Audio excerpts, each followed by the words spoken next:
ეს დიდი ბრიტანეთის საიდუმლო დაზვერვის სამსახური MI6-ია, რომელსაც ისტორიაში პირველად ქალი უხელმძღვანელებს. 47 წლის მეტრეველი ამ თანამდებობაზე ბრიტანეთის პრემიერმა კირ სტარმერმა დანიშნა და ინგლისის საიდუმლო დაზვერვის სამსახური ჩააბარა. მსოფლიო მედიის ფურცლები ამ ამბავმა მოიცვა. ყველა გავლენიანი მედია წერს, რომ ბრიტანული დაზვერვა ჩააბარეს ქალს ქართული ფესვებით. Blaze მეტრეველის ისტორიული დანიშვნა იმ დროს ხდება, როცა ჩვენი სადაზვერვო სამსახურის მუშაობა არასდროს ყოფილა ასეთი მნიშვნელოვანი. გაერთიანებული სამეფო უპრეცედენტო მასშტაბის საფრთხეების წინაშე დგას.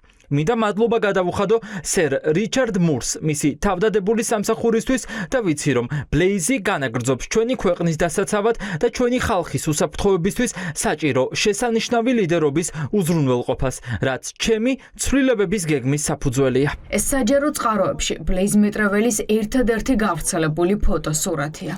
აქამდე ის კამერებთან არასდროს გამოჩენილა და სავარაუდოდ არც არასდროს გამოჩნდება, რადგან ის დღეიდან ბრიტანეთის ყველაზე გასაიდუმლოებული ორგანიზაციის შეფია. ის 1999 წლიდან დაზვერვის ოფიცერია. ატარებდა ოპერატიულ საქმიანობას ევროპასა და ახლო აღმოსავლეთში. MI6 დიდი ბრიტანეთის სპეცსამსახურების ყველაზე ფარული ორგანიზაცია, რომლის მხოლოდ ხელმძღვანელის ვინაობაა საჯაროდ ცნობილი. წარმოშობით ქართველი Blaze მეტრეველი ამიერიდან მსოფლიოში ფსევდონიმით C იქნება ცნობილი. ვამაყობდა პატივსცემ, რომ ჩემი სამსახურის ხელმძღვანელობა მთხოვეს. MI6-საც ცოცხლად მნიშვნელოვან როლს ასრულებს MI5-თან და GCHQ-სთან ერთად. ბრიტანელი ხალხის უსაფრთხოების უზრუნველყოფასა და დიდი ბრიტანეთის ინტერესების საზღვარგარეთ წინ წამოწევაში. მოუთმენლად ველი ამ სამუშაოს გაგრძელებას MI6-ის მამაც ოფიცრებთან და აგენტებთან და ჩვენს მრავალ საერთაშორისო პარტნიორთან ერთად. 47 წლის მეტრეველის ქართული წარმომავლობის შესახებ ბრიტანულმა პრესამ დღეს დაწერა. თუმცა მათთვის არაფერია ცნობილი, ვისი შთამომავალია ბრიტანული დაზვერვის ახალი შეფი. ცნობილია მხოლოდ მისი მამის კონსტანტინე მეტრეველის ვინაობა, რომელიც ცნობილი ექიმია და ბრიტანეთის არმიაში სამედიცინო დანაყოფში რადიოლოგად მუშაობდა. მეტრეველი ბრიტანულ დაზვერვას 1999 წელს შეუერთდა და სხვადასხვა ოპერაციებს ახლო აღმოსავლეთსა და ევროპაში ატარებდა. ვიდრე დაზვერვის შეფი გახდებოდა, MI5-ში ტექნოლოგიების დეპარტამენტს ხელმძღვანელობდა. მისი მოვალეობა იყო მსოფლიოს გარშემო საიდუმლო აგენტების ვინაობის საიდუმლოდ შენახვა და საფრთხეების თავისარიდება. მისი გვარი ქართულია, რაც მის აღმოსავლეთ ევროპულ წარმომავლობას ასახავს.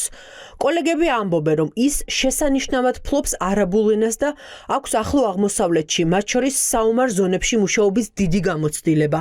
Blaze მეტრეველმა ამ პოზიციაზე დეივიდ მური შეცვალა. დღეიდან მისი მთავარი ამოცანა MI6-ის გუნდთან ერთად ბრიტანეთის უსაფრთხოების გაუმჯობესება, ტერორიზმის შეკავება, რუსეთის, ჩინეთის, ჩრდილოეთ კორეიდან და ირანიდან მომდინარე საფრთხეების ჩაშლა და საზღვარგარეთ დაზვერვის მონაცემების შეგროვება იქნება.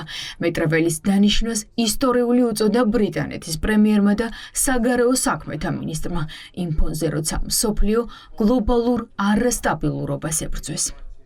მოხარული ვარ, რომ Blaze მეტრეველს MI6-ის შემდეგ უფროსად ვნიშნავ. ჩვენი ეროვნული უსაფრთხოების სფეროში მიღებული დიდი გამოცდილებით, Blaze იდეალური კანდიდატია MI6-ის მომავალში სათავეში ჩასადგომად. გლობალური არასტაბილურობისა და ახალი უსაფრთხოების საფრთხეების ეპოქაში, სადაც ტექნოლოგია ძალაა და ჩვენი წინააღმდეგობები სულ უფრო მჭიდროდ თანამშრომლობენ, Blaze უზრუნველყოფს, რომ გაერთიანებულმა სამეფომ შეძლოს ამ გამოწვევებთან პირდაპირ გამკლავება. აბსოლუტურად აღფრთოვანებული ვარ ჩემი კოლეგის Blaze მეტრეველის ისტორიული დანიშვნით, რომელიც შემდეგ C-ს კატეგორიის თანამდებობაზე დაინიშნა. Blaze დაზვერვის მაღალ კვალიფიციური ოფიცერი და ლიდერია და ტექნოლოგიების საკითხებში ჩვენი ერთ-ერთი წამყვანი მოაზროვნე. მოხარული ვარ, რომ მას MI6-ის პირველ ქალ ხელმძღვანელად ვუმასპინძლებ. Blaze მეტრეველის მთავარი როლი MI6-ის დაზვერვის გუნდთან ერთად მსოფლიოს მასშტაბით სადაზვერვო ოპერაციის ჩატარება და მტრულად განწყობილი ქვეყნების, ასევე ტერორისტული ორგანიზაციებისგან საიდუმლო ინფორმაციის მოპოვება იქნება.